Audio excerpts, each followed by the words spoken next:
Hello and welcome to Sticky from the Inside, the employee engagement podcast that looks at how to build stickier, competition-smashing, consistently successful organisations from the inside out.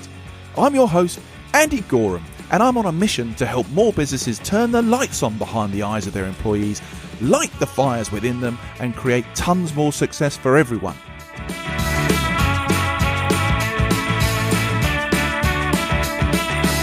This podcast is for all those who believe that's something worth going after and would like a little help and guidance in achieving that. Each episode, we dive into the topics that can help create what I call stickier businesses. The sort of businesses where people thrive and love to work, and where more customers stay with you and recommend you to others because they love what you do and why you do it. So, if you want to take the tricky out of being sticky, listen on. Okay, it's said that technology has leapt forward 10 years over the last 18 months. The pandemic has seen us be far more reliant on technology than perhaps ever before. And that's been good and bad in equal measure for many of us and our waistlines, especially if you've become best friends with your Just Eat or Deliveroo app. One area pretty much anyone who works has been exposed to is the video meeting. Now, whether it's Teams or Zoom, those very words can provoke an interesting reaction in many people, which often reflects the number of good and bad experiences that they've had on those platforms.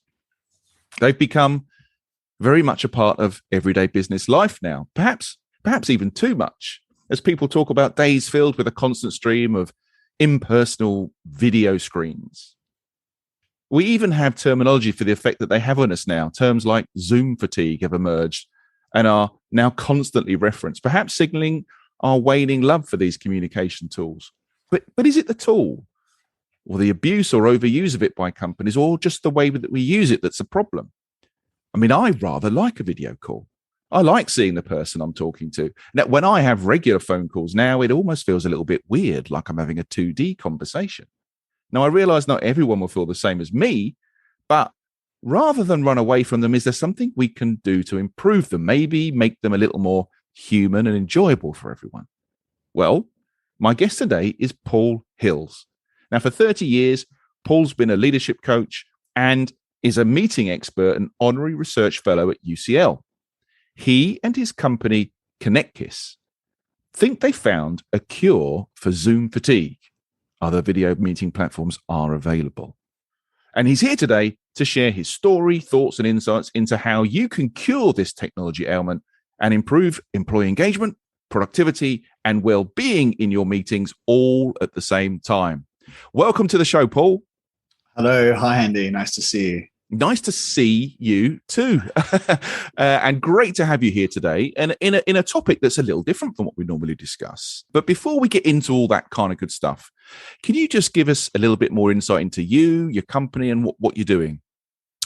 Okay, so I am now very focused on making video and hybrid meetings work better. So I've got a real focus on that particular issue, which has really engaged my mind and fascinated me in terms of the dynamics that go on in meetings and how we can do them better. But prior to that, I was a bit more broadly spread. I have been a consultant for a long time, working in strategy and then later on in leadership and change, but generally working with teams. So I've worked with over 200 organizations over the course of my career and many, many teams. And the emphasis generally has been on how can we do better? How can we form better as a team? How can we build stronger relationships? How can we perform better? So that was kind of my background anyway.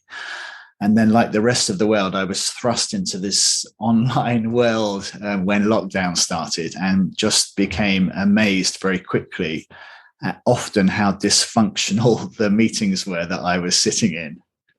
Yeah, I mean, I think we've all had the sort of roller coaster ups and downs from seeing relatives that you weren't allowed to go and see and touch on a Zoom call, right? And the joy and love that builds, the Friday night virtual pub with your mates where you meet up and talk rubbish on a video call and probably connect more with your mates than you ever had actually in real life.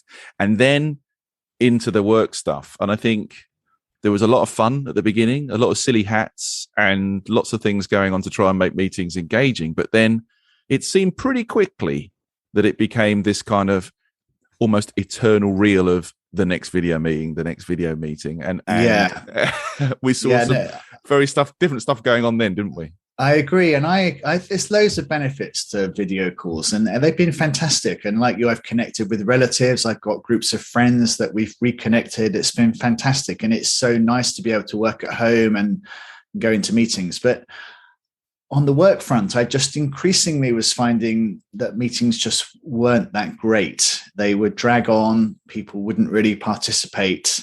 I didn't really know if people were listening to me. I suspected very often that people weren't concentrating because I knew how easy it was to multitask, and I knew how naughty I was in terms of looking up the cricket score or doing some emails in parallel or occasionally switching my video off. And I just spoke to other people. I just kept the researcher in me kind of came out, and I just wanted to know, am I the only one thinking this is a bit weird? Am I the only one stuck in endless meetings that don't seem very productive? Because I've always felt that meetings were an underlooked at area in business, even before all of this video stuff. It's a lot of people spend a lot of their working life in meetings. And if you just multiply the salary cost up, and I'm sure the listeners can do this on the back of the envelope, work out how much of your week you spend in meetings. If that's the same for everyone else in your organization, multiply it by an average salary cost, it's a very big number. It's huge, mate. Yeah, very big number. There's a professor who focuses on meetings in America who reckons there are 55 million meetings a day just in the States. Now, that's a lot of our national resource spent in meetings. And if they're not very good, then that isn't very good. And it's not just that it's a waste of time. I think it has impacts on us psychologically. In fact, I know it does because I've delved a lot deeper into the research. So it's not good for our brains. It's not good for our well-being. And I don't think it's very good for team relationships. And I could see this happening in teams. And I spoke a lot to team leaders. And I realized I wasn't the only one thinking this. We were all kind of experiencing meeting fatigue. People were going back-to-back meetings very often, spending all day in meetings. The meetings weren't achieving their goals. And people were beginning to disengage. And what's interesting is I started to speak more to team leaders and meeting leaders. And I got the other thing is I got very consistent answers. There was very, very, very rarely a variation to the themes I was getting. And team leaders would say, I just feel I'm having to carry the meeting a lot more. Very often they'd say not enough people are speaking, and I'm really not sure if they're listening. And I said, well, what does that make you? How does that make you feel? And they said, well, I don't feel very good about it. And what does that make you do? And they said, well, and there are a variety of answers, but some said, well, I just tend to speak more. I tend to try harder because I don't think people are listening. I think it's me, so I put a bit more effort in, and I perhaps speak a bit more. And then you'd speak to some people in teams and they'd say, our leader speaks too much. that's there it is. There is the paradox of everything right there. And other people would say, well, I do switch off in meetings, but my reason for switching off is that other people tend to dominate. It's very difficult to get to know when to speak. And actually, this was true of perhaps people who are a little bit perhaps more shy, more introverted. They don't like the competition to speak, and they will tend to back off. And others who are more extrovert, actually, other people would say, I don't like the silences. So I do jump in because I don't like the silences. And I quite like speaking, so I tend to jump in because otherwise no one speaks. So you've got this kind of weird dynamic happening where the leader isn't very comfortable with the meeting. Often the extroverts are dominating. A few people are speaking a lot, and some people aren't speaking, and people are withdrawing. And Paul, do you think that is somehow different to what happens in a boardroom or a meeting room? Because these dynamics are still at play, aren't they, in those environments? They are. And I do think it's different. And I started to look into some of the research, and there's a really interesting academic, Herbert Clark, who did some great work on conversations. And I was previously unaware of him, and I looked into his stuff. And I also looked into the back channel, and I understood a bit more about what the back channel is in conversation. And I realized that there are some very different dynamics happening in Zoom meetings. Now, in terms of Clark's work, he talks about for a meeting to go well, or for a conversation to go well, you need a main participant and someone who's listening, an addressee, and you'll tend to have side participants who are involved in the conversation, but they may not be directly speaking at that moment. And you'll sometimes have an eavesdropper, or an onlooker, but not very often. And I think one of the things, and in a real meeting, in a boardroom or a meeting room, it's difficult to be an eavesdropper or an onlooker, and it's difficult to multitask and do other stuff because people notice. I know there is this habit of people starting to be on their phones in meetings, and that can be a problem. People are not as clever as they think they are. They're not as secretive. You just absolutely. have to follow the eyes. Yeah, but it's more difficult to hide, and you tend to stay a little bit more present. But in Zoom meetings, it seemed to become acceptable to me, using Clark's language, to categorize yourself as an eavesdropper or an onlooker, to make the decision that you weren't really going to be a part of the meeting, or at least for some of the meeting. It was okay in your mind to do other stuff, perhaps particularly where there was a screen share going on. It was okay to do your emails in parallel. It was okay not to really concentrate. And particularly younger generations love multitasking anyway. So kind of playing to that dynamic. So I think that is very different. You can easily multitask. It seems to be acceptable to choose the role of not really fully participating and fully being present. And that's very different. The other thing you haven't got in a video meeting is this back channel. So there are some kind of rules we've learned about how a conversation works, which they're kind of subconscious, but we know them from when we're very young, which is that when I'm speaking to somebody, I expect to get, there's a kind of your turn, my turn dynamic. But your turn doesn't need to be you say something. It can just be that you give me a signal to let me know that you're still with me, that you're interested, that you've heard what I've said, that you perhaps agree, you acknowledge it. And that can be a nod of the head. It can be a very subtle gesture, or it could just be you going, aha, yeah, okay. And that's the back channel. And that's really important, because the back channel helps me know that we're having a conversation, but it also psychologically is very important for me. So I get a kind of cognitive reward when you do something in the back channel, and I get a bit of a kind of dopamine kick there that says, yeah, I'm saying something that's relevant. You're still with me. It's interesting. We are in this process of dialogue. I get that. I mean, I would say as a meeting leader, or even when you're facilitating, that engagement anxiety that comes with, or, it's not so bad in a room because you're seeing that back channel. You're absolutely right. But on the video screen, that absence of feedback is a real worry. And I can absolutely empathize with the things you're saying about leaders then going, or meeting leaders going, well, then I talk more, well, I'll try some more things to engage, and I'll keep going. And then you're just total chaos at that point. Yes, I've spoken to some meetings end up being one way. So that's kind of town hall meetings. I've spoken to a few senior leaders who've done big town hall meetings, and they've said, and we got together afterwards and we all had our heads in our hands because we thought, what was going on? We got no reaction whatsoever. We're not used to not getting a reaction. Right from childbirth, we're used to being in the cot and expecting to get a visual reaction or a response. And that triggers something in our brains that says we're worthy, we're valued, we're liked. And when we don't get that response, we're not used to it. No. So there's again, I delved a lot into the research. So Janet Bavlas, a professor of psychology in Victoria, Canada, has for many years been looking at this back channel and has done some really interesting experiments where she's had control groups and experimental groups, and she has on purpose diverted people so they can't operate the back channel. And then she's measured the impact on the speaker's performance. And this has been not just in conversations, but in perhaps readings of poetry or plays or whatever. And the data is very clear. If you haven't got the back channel, it's not good. It's not good for you as an individual. You don't feel good. It changes your behavior. You don't perform as well. And I think that's what's been happening very often in meetings. And I kind of summarized it as a vicious circle, which starts with no reaction. So the start point of the vicious circle I observe very often is no reaction. I speak and I don't get enough back. So I think my self-talk starts to kick in. Did I say the right thing? Do they like me? Have I said anything interesting? And I don't get that reward. I don't get the dopamine reward. And I also don't get the kind of oxytocin reward, which is the kind of feeling of community with my group. So I'm also not thinking I haven't got that sense of belonging. And I think, well, maybe I won't do so much then. Maybe I'll do less because that wasn't worth it. And maybe I'll withdraw a little. So I give less back. And then in turn, others don't get anything from me. So they also withdraw. And that kind of cycle perpetuates to the extent that in worst cases, we're all multitasking. None of us are really present. Some people have turned their videos off and the meeting's gone on for longer.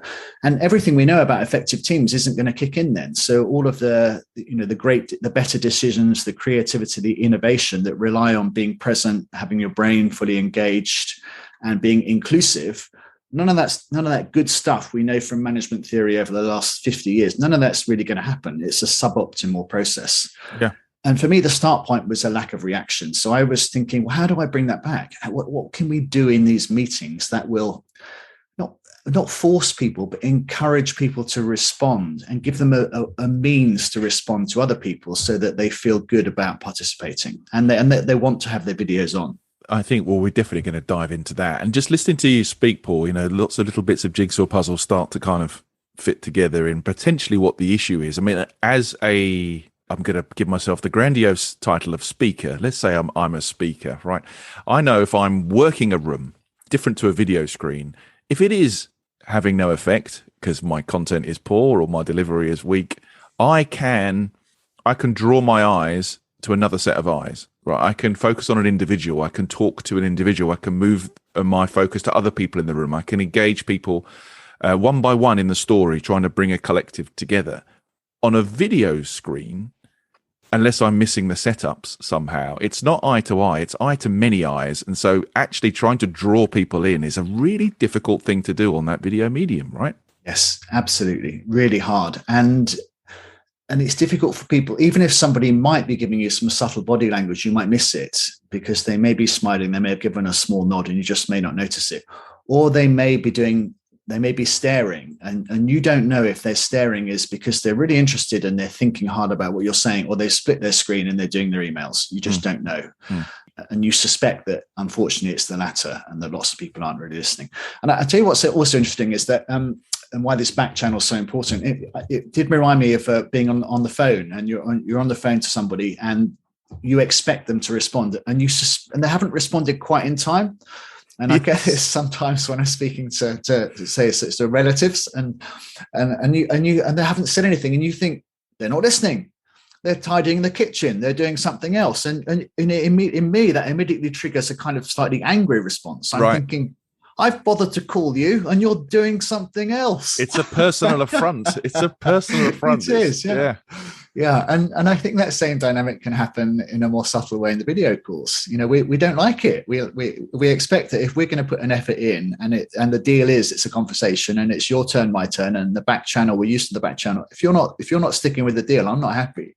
Yeah, well, let alone lag getting in the way, giving us loads of false signals about people not paying attention. I mean, all that kind of stuff too. Yeah.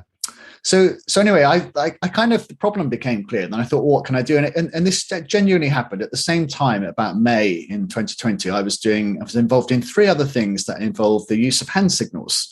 And one of them was I was helping train some lifeguards on the beach in Falmouth, where I live, because the RNLI weren't able to man the beaches quite early enough. So volunteer lifeguards decided to do it. And we had to kind of do a bit more training to get ourselves ready to take on this task. And we use a variety of hand signals because it's difficult to shout loudly on a beach and hear each other. And if someone's in the water 300 meters away, it's much easier to use a hand signal. And they work really well. And we learn them when we practice them. We stand in a circle facing outwards and someone says, what's the hand signal for you're trying to attract attention? Or what's the hand signal for go further out to sea? And it's great. And it works really well. And I thought, that's what hand signals is a good idea. And then I'm also involved in a men's charity called A Band of Brothers, a marvelous charity where we give support to young men in crisis. And we sit in a circle and we share stories and we speak one at a time and we're really good at listening. But the rule is you don't interrupt, but you can use a hand signal. You can use a hand signal to show that somebody says resonates with you. And that's really powerful. And it's really nice to receive the hand signals and also to give them. And I also had a friend who was using baby signing. Okay, right. I was fascinated to see the bond that the mother in particular had with her daughter and how much they both got from this and how amazing it was that the child couldn't even speak, but was able to communicate and say simple things with their hands. And I just thought, why don't we try some hand signals in a Zoom call? And I tried it out with a group of people who from a choir I'm in who didn't know each other so well. And we had a Zoom call and we started to share, and it just worked really, really well. We actually started to share some emotional stuff very early on because the hand signals really helped. And one woman in particular said, I just feel like I've had a hug from the whole group. She said, I've done lots of Zoom calls. I haven't enjoyed them. This one was brilliant. I feel like I've had a hug from the whole group. And I thought, well, that's amazing. That all I've done is introduced some very simple hand signals. With your goal, Paul, of getting over that lack of reaction piece, right? Absolutely. So, and what you find is if you have some hand signals to use, it changes your mind about having your video on. So there's a reason now to have your video on, because you might receive a hand signal and you need to spot it. But also you have the opportunity to give one. And when you give a hand signal, if you understand the brain science behind it, you realize that you're kind of giving someone a gift. By giving them a reaction, you're giving them a gift, and it's good for them and it's good for you and it's good for the conversation. And these are pretty simple things. So one of the most basic ones is just a double thumbs up, a big double thumbs up. So hands right out in front of you. And often people smile when they do it, which is nice because we know how smiling is good for us and it's good for other people. So you're giving and receiving a thumbs up and a smile. And that's really saying to the other person, I'm listening. I'm not on my phone. I'm not doing my emails. Better than that, what you said resonates with me. I like it. Keep going. And that's in itself really powerful. Yeah. So I then built on that. There's a couple of other hand signals you can use for reaction. So one of them would be if I just put my hand up, and all I'm doing now is I'm putting my hand palm up facing forwards. That hand signal means that I also think that, or I also feel that. So if you said to me, I've had a tough week, and I went, that would mean I've also had a tough week. So me too sign. Yeah, right. Me as well. Yeah. So, and we can connect then. So I can communicate with you. I haven't had to interrupt you and steal the conversation away, because we know that only one person can really speak in Zoom and Teams. But I'm listening, and better than that, I haven't just given you a thumbs up. I've also said I feel, or I think, or I have experienced the same issue. In fact, there would be another alternative. Let's say you said I haven't had a great week and I've actually had a brilliant week.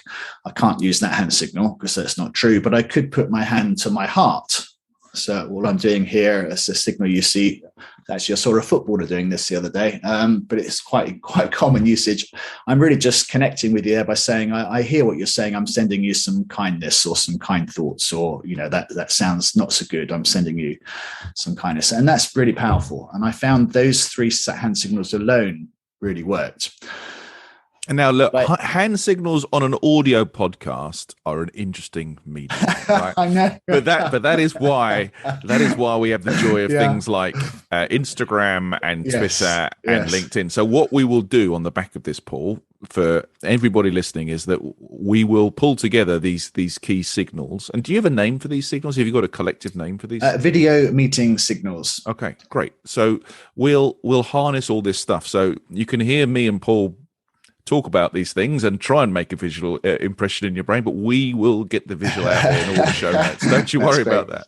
Yeah, and there was one other thing then so they were three basic signals, but I realized as well, and this came up very, very often in my interviews, and I have now worked with over 60 teams, and I've got kind of interview and questionnaire data from about 600 people, and a really, really common theme. In fact, I'm running a session with the team this afternoon. It's come up in their pre-session questionnaire feedback is, I don't like the silences, and also I don't know how to speak. I don't know when to speak. Right. It's really difficult to know. So I thought, well, why don't we pass the conversation like we do in a football match or another team game? Or a baton? Why don't we see the conversation like a baton that you have to pass? And I just made up some rules, literally made up some rules. And I said, let's just try this. So we're all going to commit now to not just stopping, but passing. So it's my responsibility if I'm speaking to work out who goes next, and I have to pass and I actually give people a sentence to use just to kick it off. They can vary it later on. But I say to Tim, so why don't you just say, I now pass to Andy. Right. And I'm not allowed to stop until I've done my pass. So I pass to you. Okay, so the next question is, well, how do I know who to pass to? Well, we use another hand signal. So this is where the lifeguard wave comes in. And on the podcast here, I'm waving my hand above my head as if I needed help in the sea. And it just means I'm just trying to say, I'd like to speak next. So let's imagine you've given me a wave. That's great. I've got the signal. You haven't had to speak. And I say, I pass to Andy. And then there are variations on that. So if you were to wave above your head and then punch your fist together, that would mean you want to build on my point. So I will pass to you because you've told me you want to build on my point. I'm thinking that's great. That means Andy's listened to my point. He wants to build on it. I'm feeling good about that, and I'm going to pass the conversation to you. You might wave and scratch your head in Laurel and Hardy style, and that means you've got a question. So I pass to you because you've got a question. Or you might make a cross with your hands in front of your chest. That means you want to speak next because you've got a different point of view to bring, or a different bit of data, or you disagree with what I've said, because in the spirit of having a constructive debate, you want to put a constructive challenge in. And when I've got teams using those, the debate flows really well. And the conversation is passed, people use them. And then you can say why you're passing. I'm passing to Andy because he wants to bring in a different perspective. I'm thinking that's great. And you've got the conversation past you. That's great. Next question. In the spirit of it, though, Paul, I'm going to bash my fists together and try and build. Because you want to build on my point. Because I want to build on your point, mate. This works even in a podcast, Andy. we're trying it, mate. I'm going to pass to Andy because he wants to build on my point. It's just interesting. I mean, this is a much more friendly way of passing the conch than perhaps in reading Lord of the Flies back at school. Yes. But you can absolutely see in meetings, nobody knows where to go next. And I think it must do, and I'm sure you'll get this from all your examples previously and what will happen in this workshop we're doing this afternoon, that must add some sort of flow dynamic to the conversation, right? It must actually rotate the conversation, allow people to kind of bring stuff in perhaps they wouldn't able to get in there. And maybe back to that thing about one eye or many eyes, it allows you to try and bring in certain individuals without it feeling like being put upon, right? Absolutely. It's really good. And a number of benefits. One of them is that, and actually people often say, well, how do I know who to pass to? Some people are keen to spot the problem in the solution. They say, well, but what if 3 or 4 people are waving? What do I do? And I'm thinking that's great, because that means 3 or 4 people are listening and they all want to speak for a start. But then the next rule is choose someone who hasn't spoken yet or who doesn't speak very often. Let's use this as a way to make the meeting more inclusive. And let's try and notice those people. Some people I've also found, especially at the beginning, they're a bit self-conscious about using hand signals. So their wave is very small. It's just a quick flash of the hand. Whereas the extroverts will be doing a massive, great big wave, and they won't stop waving until they're noticed. But so let's try and spot the people who want to come in and bring them in. And the other thing I've noticed is that the team leaders love it, because it takes the pressure off the team leader being the kind of focal point of everything and having to always choose who goes next, which is a very kind of parent-child dynamic, really. Very much. The team leader has to decide everything, and it takes responsibility for the meeting running well away from the body of the meeting. And one of the third thing I get teams to do, as well as passing and the signals, is agree some habits. Okay. Some eight habits for a good meeting. And one of those is that the most important one really is that we see the responsibility of the meeting running well as a team responsibility. We all have to take our own part in making this meeting work well. And it's like the team analogy works well too. I mean, I've played some team sports, never to a very high standard, but I always knew when I turned up, when the team did well, it was because everybody tried. And the team talk before would always be about we've all got a role to play. Let's do our job. Let's all commit, and we'll enjoy it more, and we'll do better. And surprise, surprise, that was the case when we all did our bit, when we all stayed present. I didn't run off very often in my football matches to do my emails at half time or go and do something else or watch the match. And if I did, the captain would very quickly shout at me. So wake up, Hills. Get back engagement. Do you mind, Paul, if we just pop back to you mentioned, I thought it was quite interesting there about people's self-consciousness in using the gestures. So in your experience today, I mean, I'm a self-confessed show-off. I don't mind waving, standing, whatever it is to get attention, right? That's a needy personality of mine. But how have people in general reacted? Because I would imagine there's been, I guess, quite a range. I mean, some people will probably see this as a really good thing and they adapt it very quickly. Others will feel quite self-conscious. Some may even be cynical. What's been the experiences that you've seen so far? Yeah, that's a really good point, and it has been quite varied. It does take a bit of getting used to, because we've got used to not moving on Zoom calls, and I'm now asking people to use their arms. And for some people, they feel even if they've just moved them slightly away from their body, something dreadful is going to happen. Whereas, as you say, Other people, start going for a fantastic thumbs up, and they've got their hands above their head and they're waving, and it's definitely a kind of extrovert introvert type of thing. But I have found it's a bit of a team thing as well. So if the team make it okay to do it, particularly if the team leader leads from the front and the team leader does it, it kind of empowers everyone and says, this is our way. Yeah. But they do need to then just practice it. So when I work with a team and we have a kind of, it only takes about an hour and a quarter to kind of to train in these things, but we do lots of practice in that hour and a quarter. The teams get the hang of it. And I then suggest that they stick to the rules, they stick to the habits and the principles for at least 5 more meetings to give it a proper go. If after that they don't like it, then let's drop it. But why don't we give this a go for 5 meetings and see if we can have shorter, better, more engaging meetings? And that's worked, basically. Teams have got a really interesting call I had this week with a company I've been working with for the last 6 months, where we've transformed their team meetings. The team leader said to me, I do really like it, but I find myself going into meetings with people who don't know the system now. Yes. And I'm using my arms and my hands, and they're looking at me really strangely. But this is interesting. She says, so I stopped doing it. Oh, no. I go all stationary. And she said, and it just feels so odd because I know there's a better way, but I know that the people in this new meeting don't know that better way. So I have to revert back to...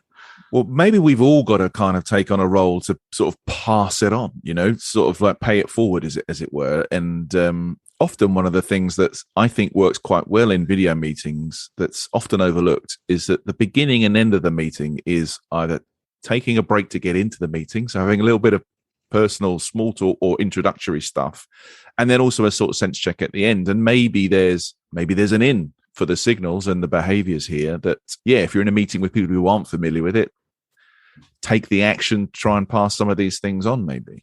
I think so. I think that we do need a new way of behaving. I've actually, the other thing I didn't mention, but it's prompted by what you said, is I've tested this out with UCL. So I've got a couple of professors of neuroscience really interested in this and experimental psychology. And we ran a randomized controlled trial in March with 12 student groups. And the groups that were using hand signals started straight away to have better, more inclusive, more engaging seminars, which was really good, because I really worried about some of my nephew was having a terrible experience in his seminars at university and was saying we could really be using this. So, but the professor also, and we've got an article that's going through peer review at the moment that summarizes results. But he said when the telephone was first introduced, we didn't have a greeting. We didn't have a word. So we created a word, hello. The word hello came, apparently it's a relatively new word that was used because we need something to say when we picked up the telephone. And the kind of analogy there is we've got another new medium now when we need some new ways of communicating. We need to do some things differently. And I think it could be more overt body language, which is effectively what the hand signals are. Yeah, I don't think that's a bad call at all, Paul. I think anything that brings some more connection and emotion back into it, I think is good. It's like, for me this week, a transition from being on a stream of video calls and networking and meetings online to being back in rooms face to face. Not for the first time. I've been lucky enough to be doing it for a while now, but there is nothing like it, but it is the connection. It is the emotional connection that makes a difference. And we can bring that into the online world in this form or whatever form it takes. I think that would be a great thing. I really do. Yeah, and I think let's have, again, I say to teams, we've got an opportunity now. We've fallen into Zoom meetings. We've developed some bad habits already. We're not really doing anything very differently. Now's a chance to take stock. So let's just take stock and adopt some new ways of working and some new techniques, one of which is the hand signals, one of which is passing. Plus, maybe there's something else. Maybe there are sometimes teams then get into, well, let's actually think about how we do our agenda. Let's spend less time on screen share. So some other really good things. And let's use this as a way to maybe set ourselves a target of having less meetings. Why could we have 25% less meetings? Or could we make all of our meetings 50-minute meetings instead of 1 hour meetings and have an extra 10 minutes? So we do have time for that little break, that kind of well-being break, that kind of brain break. And I think it's possible, given how much time is spent in meetings. It ought to be possible to make meetings 10%, surely 10% more effective, maybe 20, 25%. I totally agree. And I think, our productivity stats versus the rest of the G7 are pretty poor over here. So anything that frees up some more time or develops some more engagement that actually has a really good influence on productivity, I think is a really good thing. And just on your research, Paul. So what's the next steps for that? What's going to happen next? Can people get involved in that? Yeah, definitely. We ran a second randomized controlled trial in June. The first one was with students who knew each other. The second controlled trial was people who didn't know each other at all, and we put them straight into just one meeting and got them to do some sharing. And we found a much greater level of connection and affinity with each other, where they were using hand signals versus using reaction buttons. And then we had a third control group. I'm currently doing experiment 3, which is field trials with teams and organizations. And I'm looking for 30 to 40 teams in different contexts to go through a process now of learning and applying the techniques. And I've got about 10 teams involved at the moment, but I am looking for more teams. So if teams out there, if you're sitting there thinking, I'd really like to try this, then we can put you through some training. If you commit to then using it for 5 meetings, the team leader needs to be really committed, and some questionnaires before and after, and a kind of exit debrief interview with the team, then I'd love to get some more teams using this. My goal is that everyone starts to do this. I feel that there is a really good technique here, and I think let's just get it to start to become common currency, a kind of a new way of communicating. And can people get hold of you specifically, Paul, and if they're interested in this, in getting involved? Or they can, absolutely. So if you put I'm sure the links to my website and my contact details are on the website. So I would love to speak to people and see if we can get this being used much more. And I'll make sure to put all those links in the show notes that accompany this episode too. Paul, we are nearing the end of this rapid and, for me, engaging conversation. I only wish people could see what was going on with the hand signals. All very good stuff. The area I have at the show where we try and summarize is something called sticky notes, Paul. And yes, I'm looking for you to leave behind your best bits of advice for people to sort of be able to make an improvement in their video meetings from tomorrow that you could fit onto 3 little post-it notes. So if I was to ask you what your sticky notes would be today, Paul, what would they be? Okay, so my first note would be, in your meetings, be present and react to other people. So give them that mental gain by reacting and responding. Second one is pass the conversation. Stick to those rules I mentioned around passing it, and that will help with inclusivity and take pressure off the team leader. And the third one is discuss your meeting values and behaviors. So how do you want your meetings to work? Let's kind of take stock and what do you want to be some very simple rules of engagement for video and hybrid meetings. So let's take this as an opportunity to really move things on and make meetings much better. That's great advice, Paul. And you know what? It beats just hitting the emote button on the screen, right? Let's have some human reaction rather than a little emoji. Absolutely. A little bit more moving of the arms is another kind of nice well-being benefit. Yeah. And there's been plenty of that, and I feel like I've done a run on the back of that today. I've really been pumping those arms. Brilliant. Paul, it's been wonderful to talk to you, my friend, and a very interesting and different approach to, how video meetings can get a bit more human and make people feel a bit better. And actually something to look forward to, maybe. That's really nice. I'm giving you the hand signal now, which is a handshake or a hug. Goodbye. So other people can hopefully learn that as well. But thank you very much, Andy. Really nice to speak to you. And you. Thank you so much, Paul. Brilliant. Okay, guys, that was Paul Hills. And if you'd like to find out a bit more about him, ConnectKiss, and all the meeting signals and behaviors that we've talked about in this episode, please check out the show notes. So, that concludes today's episode. I hope you've enjoyed it, found it interesting, and heard something maybe that will help you become a stickier, more successful business from the inside going forwards. If you have, please like, comment, and subscribe. It really helps. I'm Andy Gorham, and you've been listening to the Sticky from the Inside podcast. Until next time, thanks for listening.